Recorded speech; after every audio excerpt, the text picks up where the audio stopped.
Uli na miss kita. Hala, ako din, be. Ang pangit mo pa rin. Hala, grabe. Ikaw din. Amoy bulok na bagang pa rin yung hininga mo. Gusto kitang sakalin. Ay, hala, be. Tingnan mo yan, oh. Di ba yan yung nagyabang sa JC na nagbakasyon daw siya sa ibang bansa? Oo, kilala ko yan. Pero isang linggo lang naman siya dun, eh. Hey, you two. What you are see? Ano daw? Oh, sorry, I forgot myself. You two don't understanding what to say to me because your English is disappear. Binahihilo ako. Kailangan ako makasapak ng bobo. Nga lang akong bahala.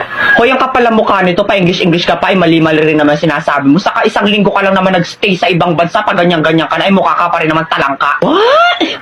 Talengka? Talengka? Ay kung hampasin kaya kita ng talangka para matauhan ka. Well, it's nothing anymore my problem in mathematical equation that I don't understanding to say what you to me. You too dead hungry. Hoy, yung totoo, nag-a-addict ka ba o natukhang ka sa ibang bansa? Huh?